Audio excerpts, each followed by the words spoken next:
तहरीक इंसाफ के रहनुमा शौकत यूसुफजई ने हुकूमत को खबरदार किया है कि 2 रोज में मुज़ाकरात शुरू करें, वरना बानी सिविल नाफरमानी की तहरीक का ऐलान कर देंगे।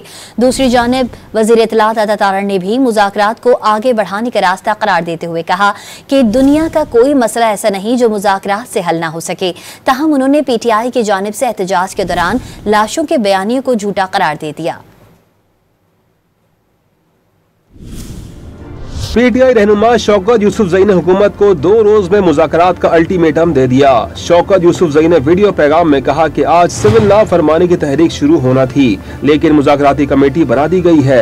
PTI हुकूमत से मुज़ाकरात चाहती है, हुकूमत भी बचकाना तर्ज अमल छोड़कर मुज़ाकरात करे। उन्होंने कहा कि हुकूमत ने 2 रोज में मुज़ाकरात शुरू न किए तो सिविल नाफरमानी की तहरीक का ऐलान बानी PTI करेंगे।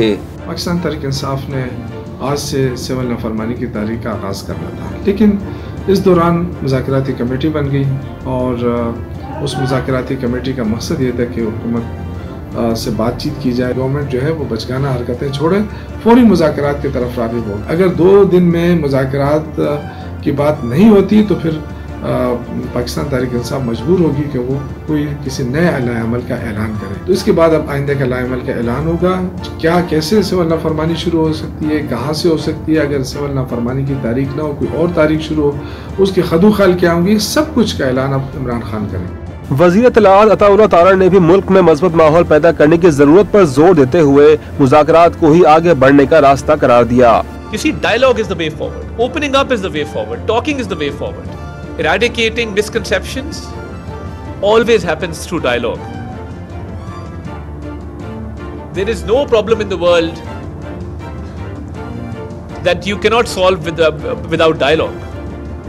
Dialogue is the key to every problem. Dialogue has solutions in everything.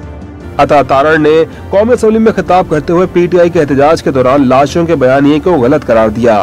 बार बार लाशों का जिक्र हो रहा है, हमें नंबर बता दें, इनको खुद नहीं पता। और ये जो बार बार एक बयानिया बनाया जा रहा है, अगर ये वाकया असल होता तो ये 1 नंबर पे बात करते, इनके 10 रहनुमा 10 नंबर ना देते कि जितनी लाशें गिरी हैं या इतनी गिरी हैं। अगर सच्चे होते तो पूरी पार्टी 1 नंबर पे बात करती। वज़ीर इत्तलात का कहना था कि अगर PTI वाले सच्चे होते तो पूरी पार्टी लाशों का 1 ही नंबर बताती।